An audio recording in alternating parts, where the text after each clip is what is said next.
Assalamualaikum warahmatullahi wabarakatuh. Hai sahabat, jumpa lagi nih di Zack Ahmad Channel. Masih dengan nuansa Hari Kemerdekaan Republik Indonesia ke-75 tahun. Kali ini tim Zack Ahmad akan ngajak jalan-jalan ke tempat bersejarah di daerah Beji. Bagaimana keseruannya? Yuk ikuti!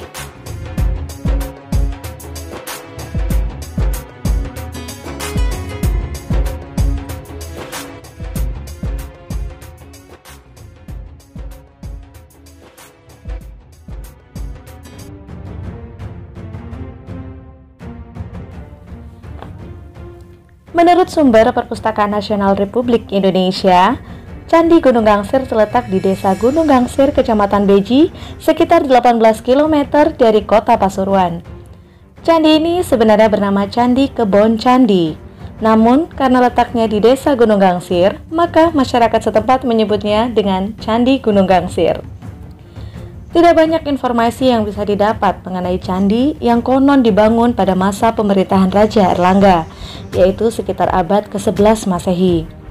Walaupun diperkirakan berasal dari masa yang lebih awal sebelum masa pemerintahan Singosari, Candi Gunung Gangsir dibangun menggunakan bahan batu bata, bukan batu andesit. Mengenai fungsi Candi Gunung Gangsir, tidak didapatkan informasi yang jelas.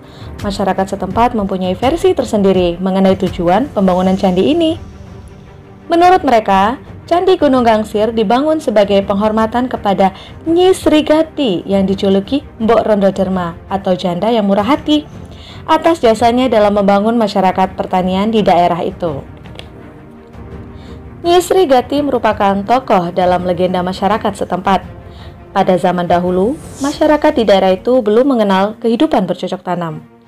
Mereka senang mengembara dan makanan utamanya adalah sebangsa rerumputan. Suatu saat, rerumputan yang menjadi makanan pokok mereka mulai menipis persediaannya. Pada saat itu, datanglah seorang wanita, entah dari mana asalnya, bernama Nyi Srigati. Wanita itu mengajak para pengembara untuk berdoa, meminta petunjuk kepada Hyang Widi tentang bagaimana caranya mengatasi kekurangan pangan yang mereka alami. Tak lama kemudian datang serombongan burung, sebangsa burung gelatik dengan membawa padi-padian, lalu menjatuhkannya di dekat para pengembara.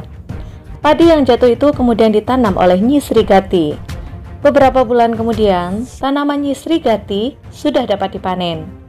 Nyi Srigati kemudian menumpuk hasil panennya untuk dijadikan beras yang kemudian diolahnya menjadi nasi. Nyi Srigati kemudian mengajarkan cara bercocok tanam kepada para pengembara. Sejak saat itu, masyarakat pengembara tersebut menetap dan hidup dari bercocok tanam. Mereka menjadikan padi sebagai makanan pokoknya.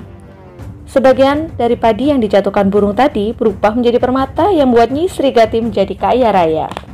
Konon, candi ini mengalami kerusakan berat pada zaman penjajahan Jepang. Banyak hiasan pada dinding candi yang diambil oleh tentara Jepang untuk membiayai perang. Setelah Jepang berlalu, penduduk melakukan perbaikan sekedarnya tanpa didasari dengan pengetahuan yang memadai tentang pemugaran candi. Beberapa potongan bata atau hiasan dinding terlihat sangat berbeda dengan tempatnya menempel, seperti letak yang sebenarnya bukan di tempat tersebut. Kaki candi berbentuk segi empat dengan ukuran sekitar 15 x 15 meter persegi. Tinggi bangunan mencapai sekitar 15 meter. Di dalam tubuh candi terdapat ruangan yang konon cukup luas, sehingga dapat menampung 50 orang. Pintu masuk ruangan tersebut terletak di sebelah barat, berjarak sekitar 5 meter dari tanah. Untuk mencapai pintu terdapat tangga yang cukup lebar yang menjorok jauh ke barat. Beberapa hiasan masih menempel pada dinding candi. Di kiri dan di kanan puncak tangga terdapat hiasan berupa pahatan gambar, wadah berhiaskan suluran-suluran dan gambar seorang wanita. Hiasan yang terbuat dari batu bata tersebut sangat halus, nyaris terlihat sebagai hasil cetakan, bukan pahatan. Baik sahabat, sudah sampai di penghujung video. Semoga dengan liputan ini, masyarakat Kabupaten Pasuruan dan sekitarnya benar-benar akan sangat bermanfaat. Jangan lupa like, komen, dan subscribe channel ini ya.